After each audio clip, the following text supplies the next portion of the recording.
Sabi sa James 1:27,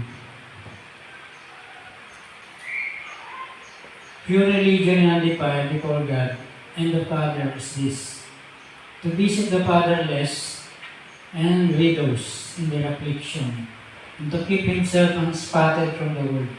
Sabi niya, tunay na reliyon ay tunay na reliyon at hindi na dudumisan sa Diyos, sa harap ng Diyos at sa Ama ay ito. Ang pagbisita sa mga walang ama at sa mga balo sa kanilang pagdurusa at kanilang iwasan ng kanilang mga sarili na madungisan ng sanlibutan. So mapansin natin mga kapatid, yun yung tunay na reliyon. Ang ibig sabihin lang, yun ang tunay na pagsamba. Kasi yung ginamit na salita doon, dalawa ibig sabihin. Ang Triskeia ay sinulat sa Tagalog tsaka sa English na reliyon. Pero ang ibig sabihin ng Triskeia ay worship. Ang tunay na pagsamba, kung babasahin natin, kung ang tunay na pagsamba at hindi nadudumisan sa harap ng Diyos at sa Ama ay ganito. Ang tunay na pagsamba ay pagbisita sa mawalang ama, sa mga balo, sa kanilang pagdurusa. Yan ang tunay na pagsamba. At kanyang iwasan ang kanyang sariling madungisan ng sanlibutan. Amen? Minsan sinasabi natin na parang hindi maganda banggitin yung religion. Okay? Kasi ang Triskeia, dalawa ibig sabihin, pagsamba, ibig sabihin din niya, religion. Naisalin, nilagay dito, religion. Religion. So yung pag-religion, mayroon kang Diyos. Amen? Sabihin na, mayroon kang pagsamba.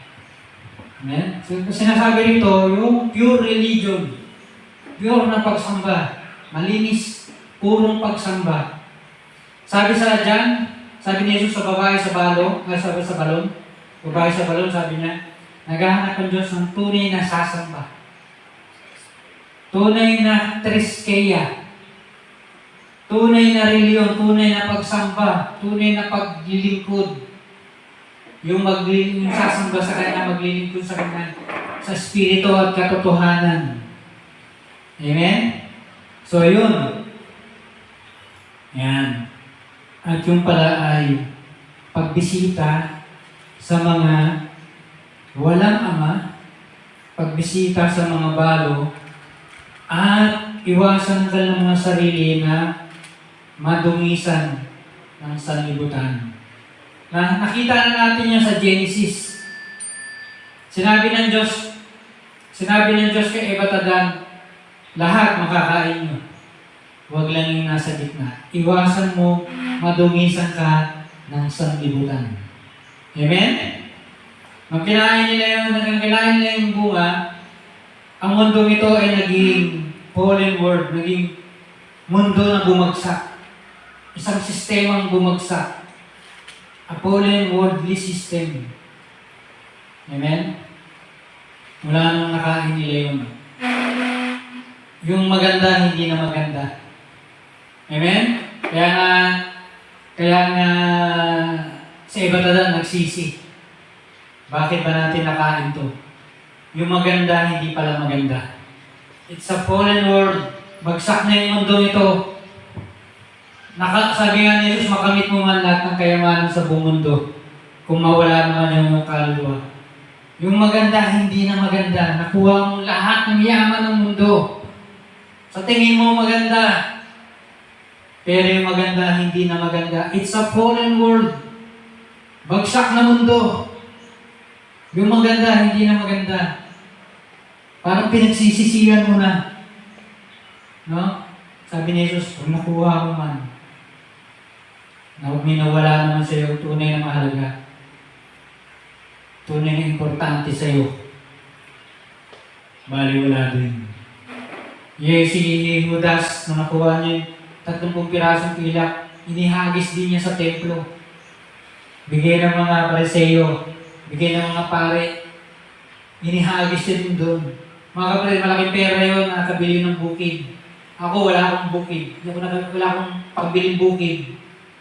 Pero si Judas, sinagis niya yung kanyang 30 pirasong pila pambili ng bukid. At hindi niya yung pinakarambangan. Si Alexander the Great, nung siya namatay, sabi niya, yan yung kayamanan ko sa daanan, sa dadaanan ng aking kabaong. Hanggang doon sa aking lilibingan, doon, kalat yung aking mga brilyante, diamante, mga ginto, yung mga kayamanan ko, ilagay dyan. Ilatag niyo dyan. No? Para sa kanya naging walang halaga, bakit hindi niya yun ibinigay sa iba? Para sa kanya parang wala lang. Nilalagay lang dyan, nilalatag-latag lang dyan sa daanan. Apak-apakan lang. Sabi ni Jesus, makamit mo man. Mga kapatid, nasakop niya mula Greece hanggang India. Napakalaki niyan. Greece. Pag ganoon, papunta ka sa Israel, papunta ka sa India. Ang lakawak niyan. Nasakop niyan. Alexander the Great, nasa 30 anos na yata siya. Pero ganoon ang sabi niya, pag ako namatay, mamamatay na siya. Pneumonia yata yung sakit niya.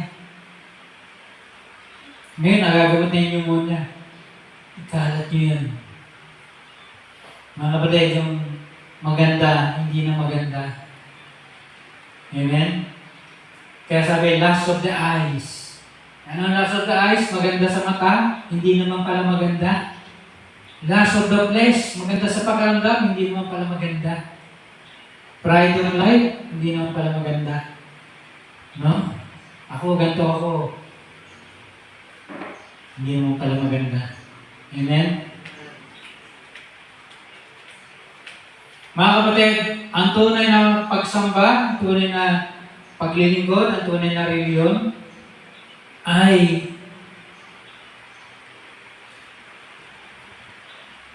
yung panlabas, pagmamahal mo sa tao, pagmamahal mo sa kapwa. Sabi ni John, paano mo mamamahal ang Diyos na nakikita, kung di mo mamahal yung tao nakikita?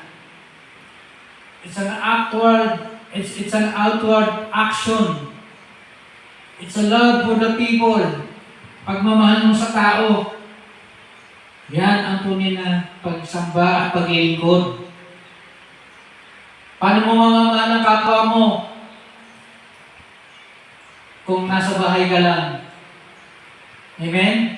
Maliban na lang mapunta mo yung tao, malaman mo yung kanyang pangailangan.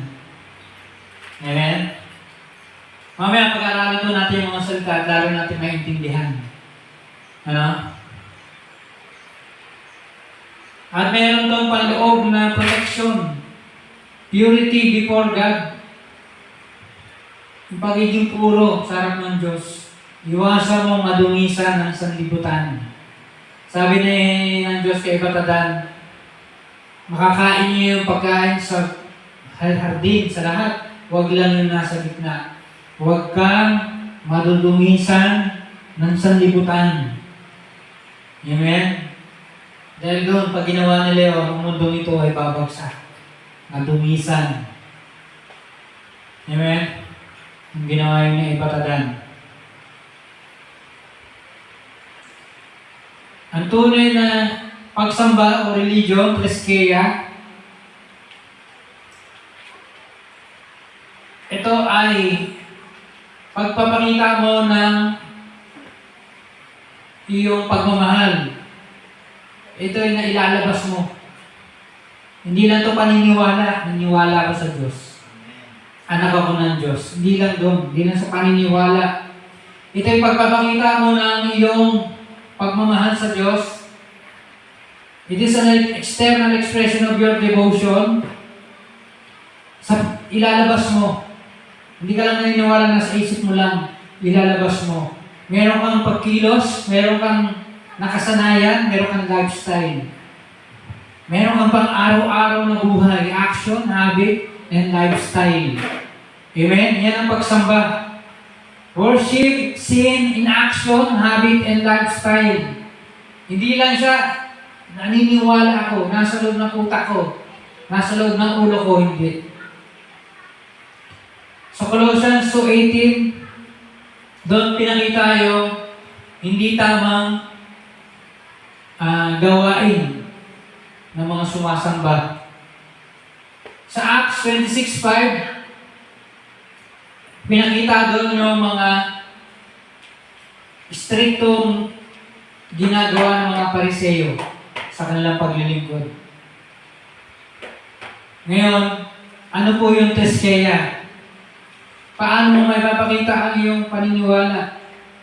Ang iyong pagsamba sa totoong buhay. Yan yung treskeya, yan yung pagsamba natin. How your faith shows up in real life. Paano mo na ipapakita ang iyong paniniwala, ang iyong faith sa totoong buhay? Yan ang treskeya. Nakikita ng tao. Hindi ka lang nasa bahay mo, naniniwala, hindi ganun. Amen? So, napakalaga ng pagtitipon. Kasi nakikita yung panlabas. Nakikita mo na ikikilos mo. Naabot mo yung kapwa mo, nalalaman mo yung pangailangan niya, at nagagawa mo ng paraan na mabago yung buhay niya. Yun ang pagsamba. May kinalaman sa pagbabago ng kapwa mo, ng buhay ng kapwa mo. Anong kailangan niya? Maaabot mo siya. Kailangan mabago buhay niya, maaabot mo. Mababago mo. Yun ang pagsamba.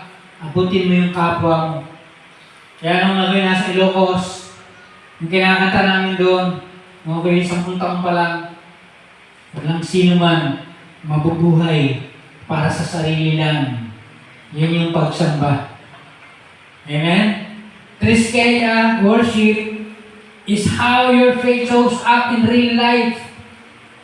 Ang pagsamba ay paano mo na ipapakita ang iyong paniniwala, ang iyong faith sa totoong buhay. Nakikita ng tao. Hindi yung mga tao parang nangangapa sa'yo. Nakikita nila, ay ito pala ang pagsamba. Inaabot niya ako, inaabot niya kami. Amen? Yun ang treskeya. Ito yung worship, pagsamba, paglilingkod, reliyon. Amen? Ang tunay na reliyon. So, kabaliktaran to ng mga ginagawa ng iba. Na kapag kamahal nila ang Diyos, papatay sila. Mali yun. Sabi ron, pure religion. Aabutin mo yung tao, babaguhin mo yung buhay nila. Makakatulong ka sa kanila. Hindi yung kailan ka nagmahal sa Diyos, sa papatay ng tao. Panginoon, sa pagmamahal ko sa iyo, kasi may gantimpala ka sa kailangan pala ako pumatay ng mga hindi naniniwala kagaya ng paniniwala ko, hindi ganun ang pure religion. Ang pure religion, aabutin mo ang iyong kapwa, abutin mo yung kanilang pangailangan, kailangan mabago ang buhay nila. Amen, mabaliktad. No? Make their life turn around. Baguhin mo yung buhay nila. Amen? Sabi ron, undefiled, religion undefiled, unpolluted, amiantos. Sabi sabihin nun, hindi naman tsahan. Ito yung religion na hindi naman tsahan. Ito yung pagsamba na hindi naman tsahan, hindi na contaminate. Alam mo, pag mayroon kang isang bagay na importante, ba inumin, pag sabi na contaminate na yan, ibig sabihin medyo nalagyan ng konti. At dahil sigurista ka, ayaw mong patsamba-tsamba, baka may maapektuhan ka ng konti, o baka naman hindi, pwedeng oo, pwedeng hindi. Eh, sabi mo, hindi ko na inumin yan, kasi contaminated na yan. Naano na yan, medyo nalagyan na. Pwede mo inom mo, hindi ka maapektuhan, pwede namang hindi. Pero dahil sigurista ka, hindi mo na siya inumin. So, gano'n, dapat ang religion hindi contaminated. Amen? Kundi wala na siyang halaga. Kung paano yung inumin, pag na-contaminate, nalagyan na ng konting dumi, dahil sigurista ka, hindi mo na siya inumin. Amen? So, gano'n din ang religion. Gano'n din ang pagsamba. Kapag siya ay nadumisa na, Para sa iyo, wala na siyang halaga. Amiantos. Hindi nadungisan. Hindi namantsahan. Hindi na-contaminate. Ibig sabihin din ito, spiritually clean from corruption. Amiantos. Ito yung pagsamba na malinis mula sa corruption.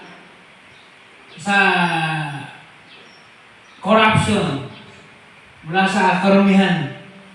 Yan.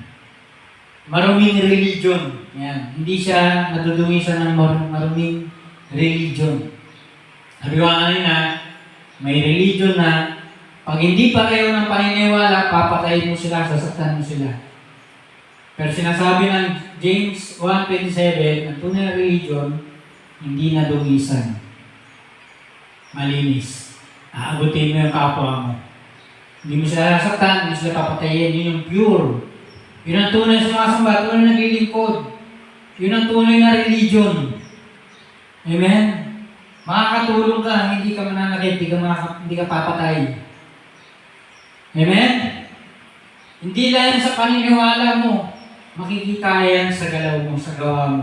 Kaya nga mga kapatid, mga taong ganyan na nananakit pag hindi pareho ng paniniwala, pag inabot sila, nakita na, ba't ganito to? Bakit hindi siya natatakot sa akin? Bakit itong mga Kristiyano ay tanggap na kami? Bakit niya ako binibigyan ng pagkain? Bakit binibigyan niya akong trabaho? Nagugulat sila. Kasi sila hindi ganoon eh. Pag hindi tayo pareho ng paniniwala, sasaktan kita, papatayin kita. Baliwala ka lang, insekto ka lang sa amin. Gugulat sila kung anong yan kasi ganoon yung nasa Bible. Ang tunay na religion ay abutin mo yung kapwa mo. Amen? Yung mga walang ama, yung mga balo. Ayan. At iwasan mong madumihan ng sanlibutan yung sarili mo. Amen? Ayan. Sa Hebrews 7:26, binanggit doon na si Jesus ay hindi nadungisan. Yun, ginamit yun doon. Yung salitang yun. Sa 1 Peter 1:4, isang kayamanan na mamanayan na hindi marurumihan. Yan, 1 Peter 1:4, doon ginamit yung salitang yan. Itong pagiging puro na to ay hindi nahawakan, hindi nahipo na polusyon ng karumihan ng kasalanan. Yan, ibig sabihin yan. Ang tunay na pagsamba ay hindi nahawakan ng karumihan ng kasalanan. Yan. Yan yung tunay na pagsamba. Teskeya. Yan yung tunay na pagsamba. Ang ibig sabihin ng verse na to, ang tunay na pagsamba ay malinis mula sa kanyang pinagmumulan at hindi nahawakan ng karumihan, ng korupsyon. Amen? Ang ibig sabihin, huwag natin susukatan ang ating pagsamba sa pamamagitan ng mga ritual. Mga kinakain tayo, mga hinuhugas-hugasan tayo, ritual na ginagawa sa loob ng templo o simbahan. Hindi natin yung masusukat yung ating pagsamba at paglilingkod sa mga ritual. Kundi ito ay nasusukat sa ating kalinisan mula sa ating ginagawa. Pag-abot sa tao. Amen? Hindi lang tayo naniniwala, ako anak ako ng Diyos. Ako, Kristiyano ako.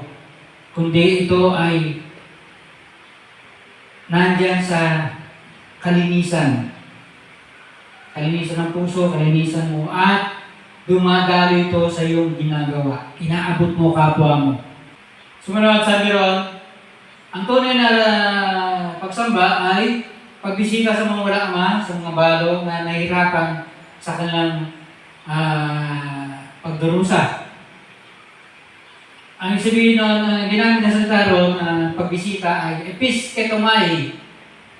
Amen? Ibig sabihin niyan ay iyo mo silang aalagaan.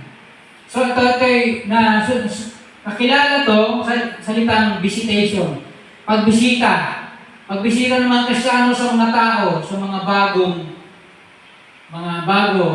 sa mga tao sa labas, binibisita ng mga Kristiyano.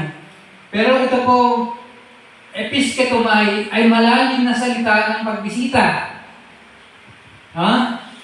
Hindi ito mababaw na salitang bisita.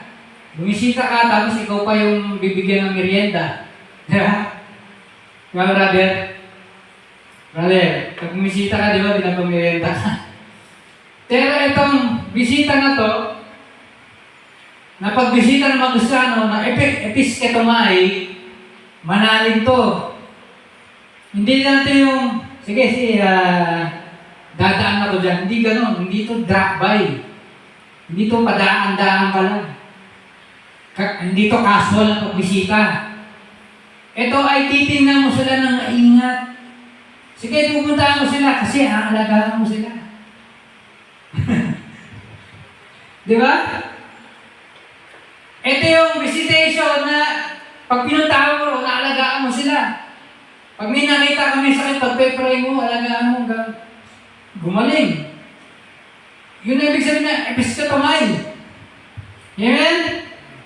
Kaya mga kapatid, huwag ka magtaka kahit 200 years lang kasama ng buong mundo, pag bumisita sila, talagang alaga. Amen? Talagang pamilya. Pag bumisita sila, talaga namang inaalagaan nila. Sabi lang, to visit, to care for. Yan lang aalagaan. To inspect with intention, talagang intentional. Pupuntaan ko sila. Inspectionin ko sila, titingnan ko sila doon, aalagaan ko sila. To intervene with help. Talagang mamamagitan ka, talagang may pagtulong. Episketomy. Amen? Talagang mamagitan ka, talagang nandun ka, tumutulong ka. Alagaan mo sila. Matthew 25:36, sabi ni Jesus, nung ako ay may sakit, binisita niyo ako. Episketomy. Kaya sabi ni Jesus, eto, kilala ko kayo. Kasi ako, nung ako ay may sakit, binisita niyo ako. Nung kayo nasa kulungan, dinalaw niyo ako. Nung kayo nakuha, pinainom niyo ako. Sabi ng mga tao, Panginoon, kailan naman nangyari na ikaw ay nakulong, dinalaw ka namin, ikaw ay may sakit, binisita ka namin. Episketomy. Nung ikaw ay nauhaw, pinainom ka namin, nagutom, pinakain ka namin. Nung ginawa niyo sa maliit na to, ginawa niyo sa akin. Amen? Yan, dahil meron kang visitation, meron kang episketomy, talagang inialagaan mo yung mga tao, intentional na ini-inspection mo sila, tinutulungan mo sila, namamagitan ka sa kanila. Talagang sabi na, buhay ang Diyos. Buhay ang pamilya ng Diyos. Andito, inaabot nila ako. Amen? Luke 1:68, binisita ng Diyos ang kanyang mga tao, tinubos. Episketomy. Nung binisita ng Diyos ang tao, Luke 1:68, yung sa pagdating daw ni Jesus, ito ay pagtubos, tinutubos ng Diyos ang kanyang bayan. Amen? Sabihin talagang aalagaan yung binibisita. God visited these people to redeem them.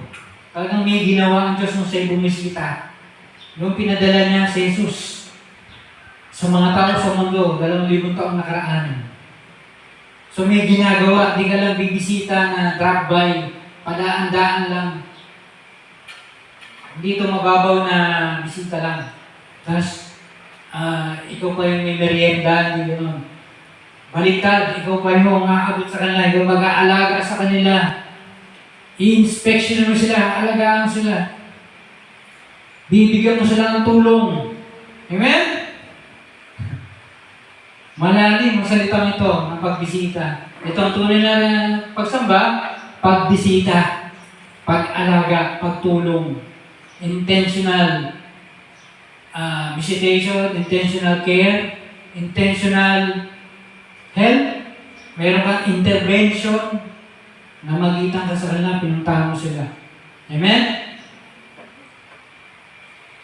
Pagbisita sa kanila sa kanilang affliction, sa kanilang pressure, sa kanilang mga pagdurusa, sa kanilang mga nararanasan, kagipitan, affliction, pressure. Pressure, iniipit. No? Iniipit, pinipressure. Ito ay eclipsis. Amen? It is a crushing pressure, parang ubas na dinudurog para lumabas yung alak. Ito yung mga pagdurusa, suffering. Ito ay pinipiga ka ng buhay. Pinipiga ka ng mga nangyayari sa buhay. Yan. Ibig sabihin, ang tunay na pagsamba ay bisitahin sila sa kanilang mga pagdurusa. Nung sila ay ginigipit, iniipit, pinipiga ng mga nangyayari problema sa buhay nila. Nung sila ay pinipressure, bibisitahin mo sila. Pupuntahan mo sila, babalikan mo yung sitwasyon nila. Mula sa gipit na gipit, puro pagdurusa, puro pressure, babalikan mo, bibigyan mo sila ng kalayaan. Bibigyan mo sila ng kagaangan. Kaya itong salitang ito malalim. Amen? Malalim ang salitang ito. Malalim itong bisitang ito. Hindi lang ito basta, ano ko dyan, hindi yun. Babalik na rin mo yung buhay nila. Mga kapatid, lumabas ba tayo ng bahay natin? Kailan ba yung huling pagbisita natin sa ating kapwa? Na pinunta natin sila sa kanilang pagkagipitan, pagdurusa, ano sila pinipitpit, pinipigan, mga problema nila. Pinuntahan natin sila, kailan yung huling yun? Buwan na ba? Taon na ba? Mga kapatid, huwag ka magtaka, 200 years, kasi na yung buong mundo ng panahon nila. Amen? Ito yung napakalaga, ito yung kayamanan na naranasan ng mga tao 2,000 taon na nakaraan. Kaya huwag ka magtaka, 2,000 taon nakaraan, kalahati lang ng mundo ang Kristiyano. Kailan ang huling araw na pinuntahan mo yung mga namumroblema? Walang ama, walang asawa, at sila ay nagdurusa at biniligtad mo yung kanilang kalagayan. Hindi ito basta-basta dalaw, daan mo dyan, drop by lang. Hindi ganun. Tapos may merienda pa. Ikaw pa yung nagkaroon. Sa pagbisitang ito, ikaw ang magbibigay. Ikaw ang tutulong. Babalitan mo yung kalagayan nila. Sabi ni Jesus, lumapit kayo mga nabibigay ang luba. At ako kayong pagagaangin. Kunin yung bigay nyo sa akin, mabigat nyo dala. Yung magaang nadala ko, kunin nyo. Kayo mga nabibigatan, sabi niya. At kayo magkakaroon ng kapahingahan. Come to me who are heavily laden, and I shall give you rest. Bigyan mo yung kapahingahan. Ang bigat ng dala-dala nyo. Oras na para magpahinga. Amen? Tama na yung bigat na yan. Tama na yung ngalay na yan. Pahinga naman. Ito na, dala-dala ko na. Bumisita na ako. Kailan ang huling araw na lumabas ka? Inabot mo yung mga nangangailangan ng kapwa. Mga kapatid, lahat ng bintang nasa atin, bigay ng Diyos. Pinagkatiwala ng Diyos sa atin yan. May nagsabi nga nakaraan, kuha ka ng mga tao walang bahay sa labas. Isang tao, bawat bahay, isang tao kukunin. Wala ka nang makikita na nakatira sa labas. Pag-alagala, homeless, wala. Isang bahay, isang tao. Anumang bagay na binigay na nasa iyo, pinagkitiwala ng Diyos sa iyo yan. Amen? Ginagawa ba natin yung pagkakatawag natin? Mga anak ba talaga tayo ng Diyos? Kasi kung Diyos, yun ang gagawin ng Diyos eh. Amen? Bibigyan niya ng kapahingahan yung mga tao. na nabibigatan. Tama na yung mga bigat-bigat na yung problema na yan. Ito na ang solusyon. Ngayon tayo yung kanyang mga anak. Hindi tayo anghel. Ang anghel kung paglilingkod tayo, kasama ng Diyos, gagawa, lilikha. Ito ay ginamit sa John 16:33. In the world you will have tribulation. Meron ang tick list. Sa mundo merong affliction, may pressure. Pero ito na yung mga anak ng Diyos. Ito na yung mga taga-church. Babalita rin na yun yung mga problema. Dadalawin na kayo.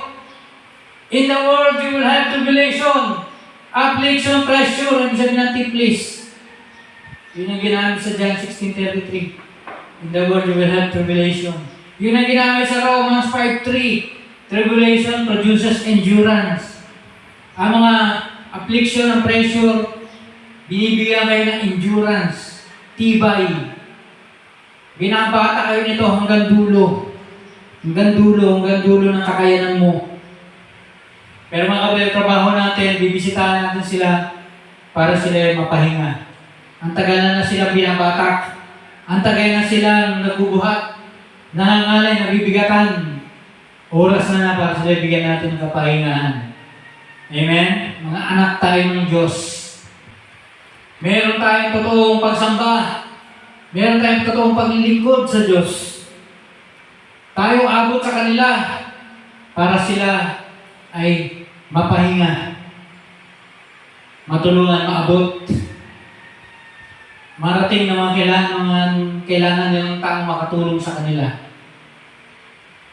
Isang natin, please, ito ay buhay ng isang tao na pinipiga, iniipit, ginigipit, na para silang natrap na, nakulong, at o kaya sila ay pinisak, parang ubas na pinipisak. Yung ubas na pinipisak, parang natrap. Natrap sa sahig at saka sa paa. Pinipisak. Naso natrap sila. Sila dinudurog. Yan ang problema. Tayo natatrap sa problema, hindi ka makalabas. Mga kapatid, ang problema na ito, hindi kaya takasan. Mga Kristiyano, tayo mga Kristiyano, makakadala ng sagot sa kanila. Amen? Napakalaga ng ating pagbisita. Hindi nila kaya makatakas sa sarili nila. Sila ay nakulong na. Sila nagdurusa, sila naipit. Tayo mga Kristiyano pupunta sa kanila. Kaya ayaw ng test ng Diablo na lalabas ka. Ayaw ng Diablo lalabas ka kasi mababago mo buhay nila. 200 years lang. Kristiyano na yung buong mundo kasi mga Kristiyano nagsilabasan. Amen? Umabot sa mga tao, tumulong sa mga tao. 200 years lang Kristiyano yung buong mundo. 10 times silang napaka-epektibo kaysa sa atin. Tayo kakalahati pa lang ng mundo ang naging Kristiyano. Ayaw ng Diablo na lalabas siya. Aabutin mo yung mga tao. Ayaw na ikaw ay hindi nadudumisan. Kasi mga kapatid, anumang banal ay makapangyarihan. Mayroong nagkaroon ng laping in the spirit. Nung naglalaping in the spirit siya, tumalon sa stage. Pumunta siya doon sa mga sa wheelchair. Nasa baba yung wheelchair. Nung tinalaw niya, pinapilit niya, pinatatayo yung lumpo. Tumayo. Naglakad.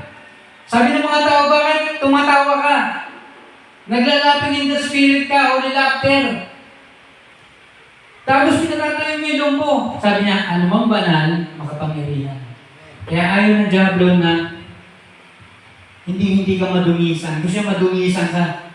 Kasi pag dalaw mo sa mga Kristiyano na yan, yung pangangailangan nila mabibigay. Amen? Yung may sakit gagaling. Yung kanilang pagdurusa mo, makakapahinga sila. Yan. Yan ang tunay na pagsamba. Yan ang tunay na paglilingkod. Yan ang tunay na religion. Yung naging masyado epektibo sa kapwa mo nung sila dinalaw mo. Wala silang ama, wala silang asawa. nagdurusa sila. At nung inabot mo sila, naging epektibo kang maigi. Nabaliktad ang kanilang buhay. Their life has turned around. Ito ay intentional na paghakbang mo sa kanilang buhay, pagpunta sa kanilang buhay na mga vulnerable, na mga madaling mapahamak, madaling mamroblema, madaling mabigatan. At sila ngayon ay natuturo ng buhay ng mga problema. At doon dadala mo sila ng mga pangangalaga. It is an intentional step into their lives of the vulnerable when they are being crushed by life and bring care. Yan, ibig sabihin yan. Amen? Ito ay pagtakbo papunta sa mga tao na nasa pagdurusa, nasa problema, nasa pain. Amen? Nakakaramdam ng mga sakit, mga pain. At hindi ka nalayo sa kanila. Ibig sabihin yan. Pumunta sa kanila, hindi mo sila nilalayuan. Andiyan ka nakabantay, nanangalaga ka. Parang may sakit, binabantay mo kayo kasi gumaling. At hindi siya mamatay. So gano'n, hindi lang siya pagpe-pray, hindi lang siya pagkanta, pagdalo sa church, tayo yung pupunta sa kanila para tulungan sila. Ito ay pagpasok doon sa kanilang pagdurusa ng mga tao at tulungan sila na madala ito, makaya nila to. Amen? Hindi lang panalangin, hindi lang pag-awit, hindi lang pagdalo. Ito ay pagpasok sa buhay nila, sa kanilang pagdurusa, at tulungan silang madala ito, malampasan nila ito. Amen? Yon ang tunay na pagsamba. Tunay na paglilingkod. At pangatlo, ating iwasan na madungisan ng sanlibutan. Nabanggit ko na kanina. Kasi nga, anumang banal ay makapangyarihan. Anumang banal ay epektibo. May nangyayari, may nararating. Unspotted without stain, hindi naman tsahan. Sabi nga naghahanda si Jesus ng babaeng ikakasal, walang magtsa, without wrinkles, without spot, without blemish. Yan, babaeng ikakasal. Yan. Kasi yan ang mga epektibo. Hindi nadudungisan ng sanlibutan. Sabi ng Diyos kay Batadan, huwag kayong lahat makakain nyo. Lahat. Malayang kalayaan kayo. Sobrang laya. Pero huwag lang yung nasa gitna. Huwag kayong madudungisan ng sanlibutan. Amen? Nakagamit kang cellphone.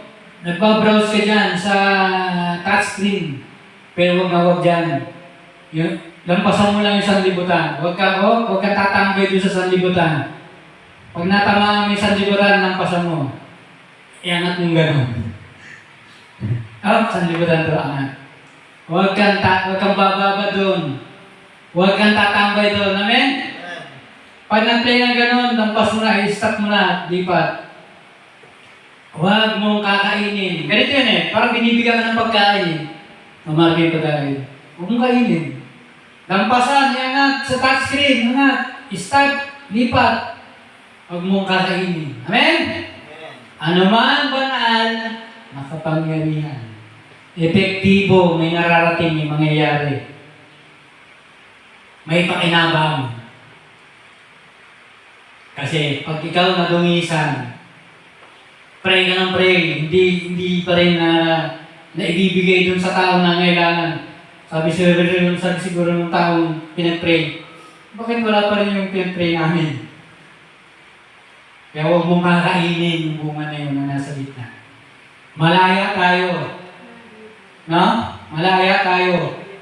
Hindi natin ubusin natin ang oras natin sa bunga na nandun sa gitna. Kain na kain. Kain na kain. Ayan, bigay ng ahas. Naubos na yung oras, kakakain doon sa pagkain ng ahas. Meron pang midnight snack. Ating gabi na, kain pa. No? Ang gabi ay para sa pagtulog. Hindi para sa pagkain ng ahas na binibigay sa atin. Amen? Ayaw na Diyos tayo magkasakit. Gusto niya matulog naman tayo. Magpahinga naman. Amen?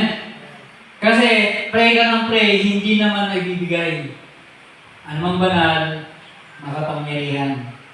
Epektibo. Effective.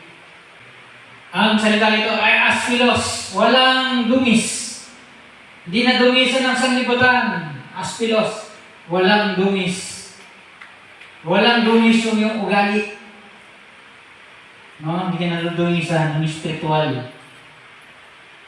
Hindi ka na-contaminate ng sanlibutan, ng masamang espiritu. No imprint of corruption. Walang corruption kayo. Walang dumis. Ito yung ginamit sa 1 Peter 1:19, si Kristo, na kordero na walang dumis, aspilos, walang dumis. Amen? Tupa, aspilos, tupa na walang dumis. 2 Peter 3:14, natagpuan walang dumis. 2 Peter 3:14 yung ginamit doon. Amen? Dapat hindi tayo nadudumisan kasi para epektibo tayo sa ating pagbisita. Pag di tayo nadumisan, epektibo yung ating pagdalaw-dalaw. Pagdalaw na talaga namang napakahalaga para sa kanila. Nakakatulong sa kanila. Sabi ron, upang ingatan ang sarili na hindi madumisan, ibig sabihin nun, Tereo, hindi ka, ingatan mo sarili mo na hindi ka madumisan. Yung Tereo, ingatan, bantayan. Ibig sabihin nun, bantayan mong maigi, guardian, mga guardia, bantay talaga sila, lumiyabantayan nila. Kalang ipreserba ang napakahalaga na hindi mo mawawala. Mga kapatid, importante kasi na tayo hindi nadungisan kasi pag tayo ay bumisita sa kanila, magiging epektibo yung ating pagbisita sa kanila. Maigi lang ang ating pagbabantay, ang ating pag-ingat, na hindi madungisan. Kailangan Reo, tayo ay maproteksyonan kagaya ng gwardiya, binabantayan. Bantayan yung napakahalaga kasi mahalaga na tayo ay hindi nadudungisan para malalo tayo epektibo sa ating pagdalaw, sa ating pagpe-pray sa mga nangangailangan, sa ating pagdalaw, pag-akot sa kanila. Ginamit ito sa John 17:15, ingatan mo sila mula sa masama. Keep them from the evil one. Tereo, ingatan mo sila doon sa masama. So, ganon. Pag di tayo nagbabantayan talaga tayo maigi, hindi tayo nadudumisan. Epektibo tayo sa ating pagdalaw sa mga nangangailangan. Amen? Ito ay ating maingat na binabantayan ang ating panloob na buhay sa sistema ng sanlibutan upang hindi ito mag-iwan sa atin ng mansa. Kaya sinabi ko sa inyo, pag may natamaan ka sa browse mo ng screen, lampasan mo to. Bantayan mo maigi yung ginagawa mo. Kailangan galingan mo paglampas dyan para hindi ito mag-iwan sa atin ng mansa. Pag nababad ka na dyan, mansa na. Kumakain ka na ng pagkain ni Satanas. Pagkain ng ahas, mansa na yan. Amen. Sabi nga ni Adan, fallen word, nakain na yung pagkain ng ahas. So, paano mo ngayon maabot ang mga tao? Pagbagsak na. No? Espiritu mo, hindi. Kaya kailangan talaga ingatan natin na hindi natin mapuntahan yung gitna, makain yung binibigay ng ahas. Hindi tayo madumisan. Amen? Malaya tayo. Kaya huwag tayo tatambay sa binibigay ng ahas. Sa pinapakain ng ahas. Yung pinapakain ng Diyos, salita ng Diyos. Amen? Mga awitin ng Diyos.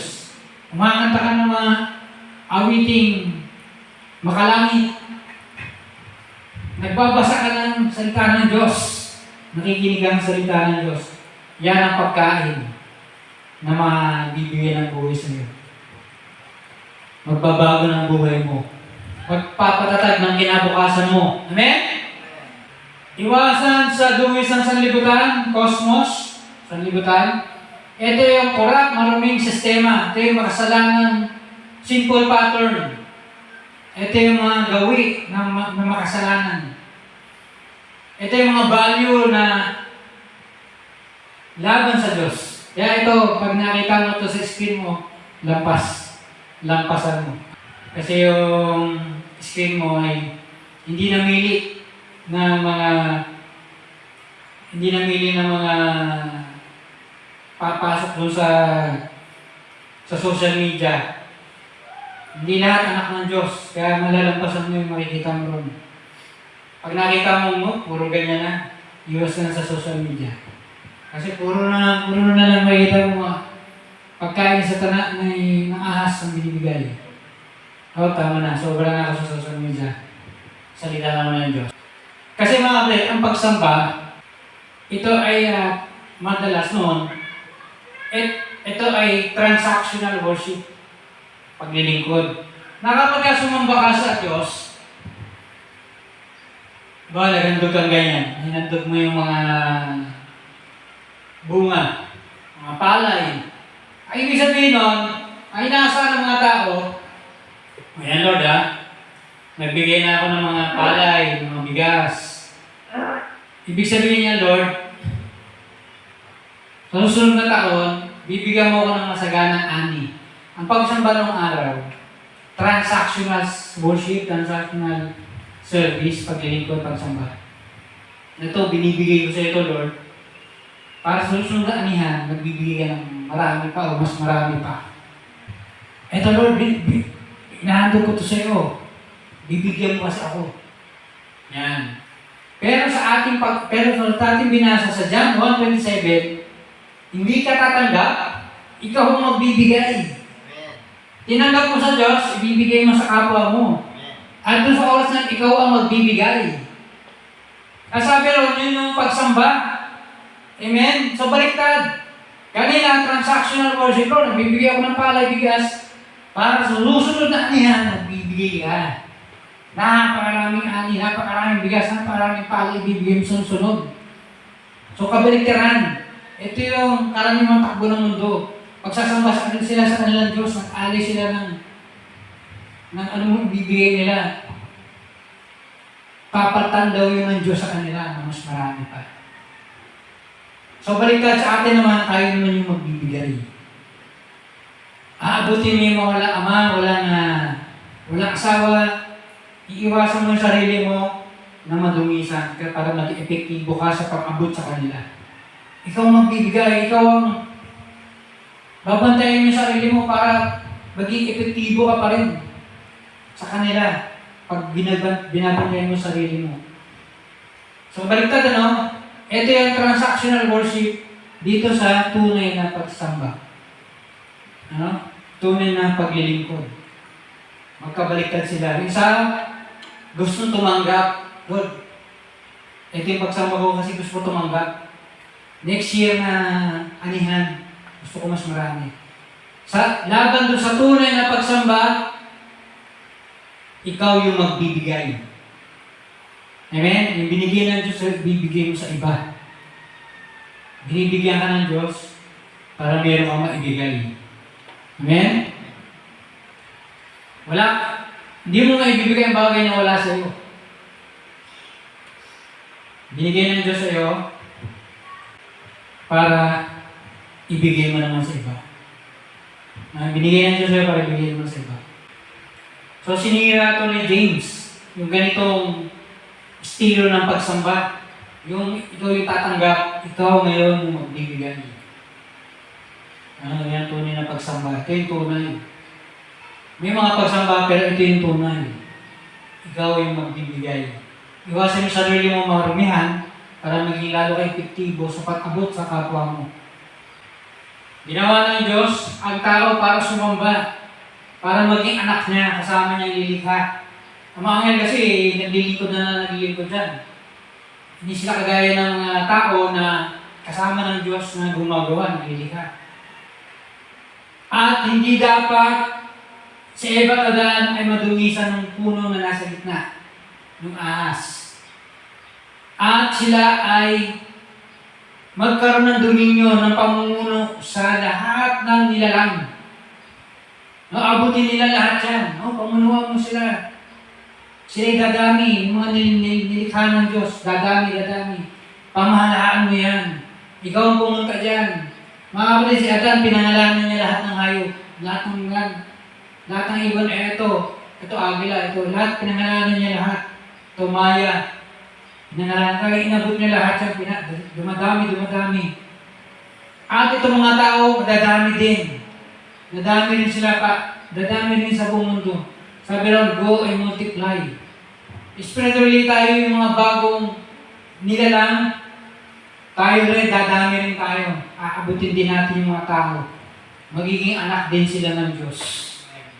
Mamumuno rin sila sa mundong ito. Si Pablo nung lumubog yung barko, munta sila sa Pampang, ang ginawa, basang-basa sila, ang tagal na sa tubig. Kumuha siya ng kahoy. Yung ahas na makamandag, si Snake, kinagat siya, napakakamandag ng ahas sa dagat. Yung mga lumalangoy na ahas. Ang ginawa niya, pinagpag niya lang, binagsak niya sa apoy, namatay. Mga kapatid, pamumunuan mo lahat ng nilalang. Amen? Hindi ka matatakot na ikaw'y mamamatay. Pagtapos na mission mo, bye-bye. Paul, signing out. Tapos na. Bye-bye na si Pablo. Pero pag hindi pa tapos si Pablo, papagpagin na yung ahas. Itatapat sa apoy. Papagpagin na gano'n, babagsak yung ahas sa apoy, mamamatay ang ahas. Amen? Yun tayo eh. Hindi ka mamamatay. Huwag kang matakot mamatay. Pag di pa tapos sa mission mo, hindi ka mamamatay. Kahit anong gawin sa'yo. Pero mga kapatid, pag tapos na mission mo, kahit wala kang sakit, mamamatay ka. Amen? Pero pag di pa tapos sa mission mo, kahit anong sakit, kahit ano yan, kahit anong problema, hindi mamamatay. Ganyan ang anak ng Diyos. Kinagat ka ng ahas, tapat mo sa apoy, pagpagin mo doon, malaglag ng ahas sa apoy. Kasi hindi ka pa mamamatay. Agulat yung mga tao, sabi ng mga tao, anong sama naman ni Pablo? Nakaligtas sa dagat, di nalunod. Pagdating naman din sa buhangin, sa Pampang, kinakagat naman ng makamandag na ahas. Napakasamang tao niyan. Ginawa niya, tinapat sa apoy, bilag-bilag yung ahas doon, tinapat. Umanga naman sila. Ano to? Yung lang nakita na ganito. Kaya nga sinasabi sa masamang tao. Lahat na ng pangit na bagay nangyayari sa kanya. Kapag gano'n, pag hindi maganda nangyayari, ang masama niya, masama. No? Pero pag nakita mo nila na nakaligtas sa mga problema, hanga naman. Mga kapatid, hindi po kami pangit na nangyayari, masamang tao siya. Pag hindi mo pa oras, hindi ka mamamatay. Hindi ka mamatay. Naghahanap ang Diyos, sabi sa babae sa balon, sa oras na to, John 4:23-24, sa oras na to, dati ang oras, at ito na yung oras na yun, na ang Diyos ay naghahanap na sasamba sa Kanya sa Espiritu at katotohanan. Yun ang mga hinahanap ng Diyos. Hindi ikaw yung tatanggap. Bibigay ako ng mga ganito, para ibigas. Para next, susundan na yan. Madami na, Lord. Madami bibigay mo, ha. Hindi ka magtatanggap, ikaw yung magbibigay. Lord, naabutin ko sila. Ako magbibigay sa kanila. Tutulong sa kanila. Amen? Tutulungan ko sila. Naghanap ang Diyos ng sasamba. Ngayon, yung pagbisita natin sa kanila, sa mga tao, ito ay permanente na mababago yung kanilang kalagayan. Permanente na. Pupuntahan mo sila, pero para permanente na, mawawala na yung dala-dala nila. Amen? Kung sila may sakit, gagaling. Na wala na, Lord, wala nang sakit. Nadalaw na ako ng anak mo. Nadalaw na nila ako ng mga Kristyano. So permanente na. An intervention that permanently altered the reality. Kagaya ng sinabi ni Jesus, pagbisita sa mga bilanggo. Yung siya ng bilanggo, binisita daw siya. So parang gano'n. Yung ginawa natin sa maliit na to, ginawa natin kay Jesus. Kilala ka ni Jesus. Kasi sa ginagawa mo sa iyong kapwa. Binibigyan natin ng tulong upang baguhin yung kondisyon ng mga tao na nagdurusa. Parang pumunta ka doon, may dala kang pala sa mga taong nalibing ng yelo. Bumuho yung yelo sa gilid ng bundok. Natabunan yung tao naglalakad doon. Pumunta ka doon, binisita mo siya, dala-dala mo yung pala para tanggalin yung tumabog sa kanya para siya mabuhay. Amen? Tanggalin yung dala-dala niyang bigat na hindi siya makahinga. Dala-dala mo yung pala para siya matanggal doon, mapakawalan doon. Yun. Di na natin sila dinadaanan. May gagawin ka sa buhay nila. Palalayain sila. Amen? Bibigyan mo sila ng kalayaan ng buhay. Mga kapatid, ito mga paglulusan ng tayo ko, ay hindi to ang pangit ng araw na to, hindi ganun. Ito talaga ay matinding problema. Talagang parang ubas na pinipiga, talagang problema. Talagang problema to. Maaaring iba na sakit, iba dyan, problema malaki na hindi nila kayang takasan mag-isa. Na maliban may tutulong na iba. Lalo't mga Kristiyano. Maaaring ito yung mga isang nanay na nagkatrabaho ng 3 trabaho. Bigat mo na, no? Ibig sabihin talagang ang dami niyang kulang, ang dami niyang babayaran. Hindi sapat yung isang trabaho. Siguro trabaho sa umaga, meron pa sa tanghali, meron pa sa hapon, meron pa sa gabi. No? Kasi kailangan niya ng kailangan yun.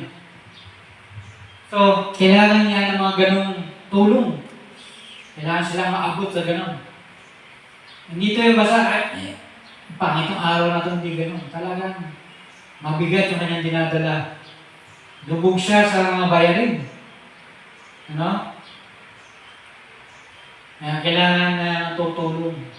So mga kapatid, gaya ng tanong ko pa kanina, kailan ang muling araw na lumabas ka para bumisita, baguhin yung kalagayan ng mga tao. Amen? Binigay ng Diyos sa iyo yung kailangan nila. Na pag pumunta ka roon na ibigay mo, mababago mo yung buhay nila. Yan yung pagbisita, at least, ketumay. Talagang mahal mo yung tao, tuloy devotion. Talagang mahal mo yung mga tao. Hindi mo talaga siya lulubayan. Hindi mo talaga siya lalayuan. Hanggat hindi niya siya nakakalaya dun sa kalagayan niya. Talagang tinutukuran mo yung tao, talagang tinutulungan mo para talagang makayanan niya yun. Ngayon mga kapatid, pag pumunta ka roon, pwede kang mapahamak. Kasi pupunta ka doon. Pag pumunta ka sa sanlibutan, pwede kang madungisan ng sanlibutan. Ang sabi ron, abutin mo sila, pero wag kang madudungisan. Amen? Pupunta yung bato doon, pero yung tubig, hindi pwedeng pumasok sa kanya yung tubig. Amen? Kasi pag tubig na pinuntahan niya, ay pumunta naman sa kanya din, pumapasok, unti-unti pumapasok niya, lumulunod sa kanya, siya'y lulubog. Hindi siya magiging epektibo sa kanila. Kasi siya ay unti-unting lumulubog. Parang si Pedro, naglalakad sa tubig. Kasama ni Jesus, naglilingkod sa Diyos. Pero nakakita ng duda, nakakita ng mga ulan, ng mga bagyo, ng mga hangin, unti-unti siya lumulubog. Mga kapatid, ang buhay natin, pag tayo nadudungisan ng sanlibutan, unti-unti tayong lulubog. No? At kailangan natin humingi ng tulong sa Diyos. Lord, tulungan mo ako, sabi ni Pedro, tulungan mo ako. At sinunggaban ni Jesus sa kamay, at sila ay naglakad pabalik sa barko. Amen? So, dapat ay Hindi pumapasok yung sanlibutan sa iyo. Para maging epektibo ka, hindi ka nalubog. Pupuntahan mo sila, pero wag kang maapektuhan nila. Huwag kang mapapasukan ng sanlibutan. Pupunta ka sa sanlibutan para abutin sila. Huwag mo hayaan na maapektuhan ka nila. Pumasok sa iyo sa sanlibutan. Na parang yung tubig sa barko, yung tubig na pinuntahan ng barko, papasok sa loob ng barko yung tubig para sa ilubog. Gawin ang tunay na pagsamba. Pupuntahan mo sila, pero huwag kang papaapekto sa sanlibutan. Punta ka sa sanlibutan, pero huwag kang papaapekto. Amen? Yun ang tunay na pagsamba. Amen? Kasi hindi kailangan ng Diyos na lumubog ka. Amen? Gusto niya maglakad ka sa tubig. Gusto niya barko ka na maglalakbay ka, naglilingkod.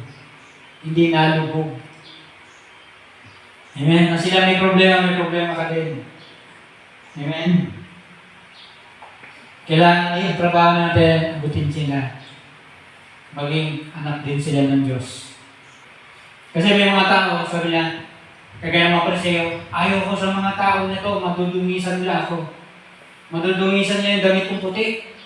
Sabi ng mga Pariseo, hindi ganon. Na parang ayaw natin sa mga tao at tayo madudungisan. Kundi, huwag natin hayaan na pagpunta natin sa kanyang madungisan tayo.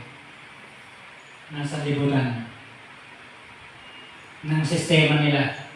Kasi mga kapatid, kaya mga tao nakakaranas ng ganung kabigatan kasi ang unang-una sila nandumihan ng sanlibutan. At nandun ka para sila ay alisin doon sa kalagayan na yun. At bakit ka madudungisan, ganun yun nga yung nagpahirap sa kanila. Amen? Pinapalaya mo nga sila, kaya mo nga sila pinuntahan. Kasi parang sinasabi mo sa kanila, sanlibutan, dumudungi sa inyo. Yan ang dahilan kaya kayo nasa ganyang kalagayan. Kaya kayo iniipit, dinudurog. Wala kayo sa proteksyon. At bakit mo naman gagawin na ikaw din naman yung madungisan? Samantalang yun talaga ugat ng problema ng mga taong inabot mo. Amen? So kailangan, huwag kang papadungi sa sanlibutan. Kasi, yun ang dahilan. Kaya ganun yung mga inaabot mo. Nalumisan sila ng sanlibutan. Kaya na iba talaga sabi na, mula nang bumagsak ng mundo, lahat na naapektuhan, lahat ng tao. Kaya tayo ay hindi dapat madungisan ng mundo na yan, sistema na yan. Amen? Kailangan, para tayong may damit na hindi tatablan ng mga virus, aabutin natin yung mga virus, gagamutin. Kailangan meron tayong protection, meron tayong armor of God. Amen? Armor of God, yung helmet, yung breastplate, yung sinturon, yung sandalyas. At sa bandang huli nun, panalangin.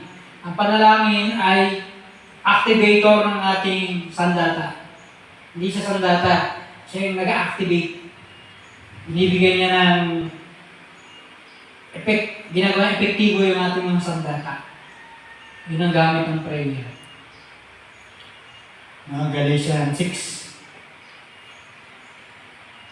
Yung prayer na binanggit sa bandang huli, yun nag-activate na natin mga sandata.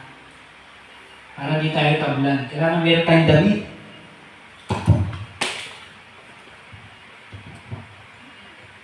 Para di tayo natablan ng mga virus, ng masamang espiritu ng sanlibutan. Hindi tayo maapektuhan. Kailangan protektado tayo, hindi tayo tinatablan. Amen? Kailangan bulletproof tayo. Hindi tayo natatagos ng mga bagay na yan. Kasi tayo yung aabot sa tao.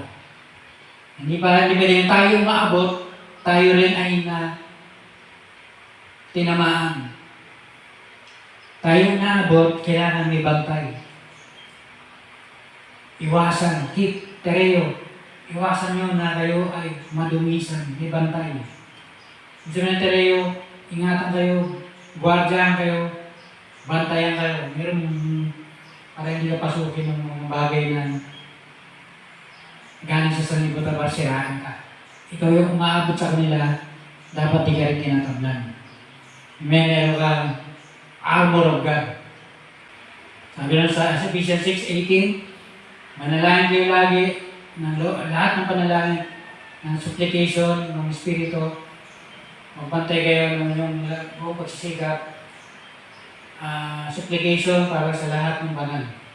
Yun yung nag-activate ng ating mga sandata. Prayer. Ephesians 6:18. Yung unang verse, yun yung armor of God. Amen?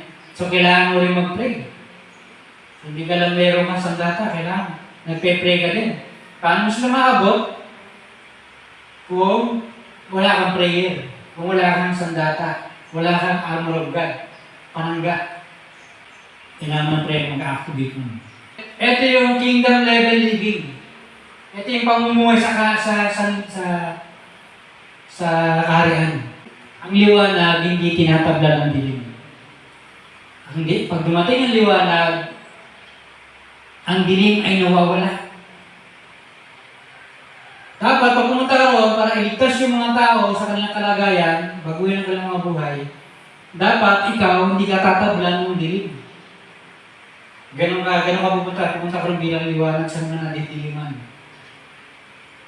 Ang liwanag ay hindi tinatablan ng dilim, hindi tinatablan ng sakit, hindi tinatablan ng ganito, ng ganyan. Dapat nagliliwanag ka. Dapat mayroon kang protection at alam mong gagawin mo. Amen? Ang dilim ang aalis sa liwanag. Kaya papunta mo roon, yung sakit, gumagaling sa prayer. Kaya ang buhay nila nababago kasi dumating ka roon bilang liwanag, dala-dala ng liwanag. Si Jesus yung liwanag. Amen? Katawan ng Kristo. Anak ng liwanag. So, kailangan banal tayo at mayroong awa, mayroong tayong pagmamahal.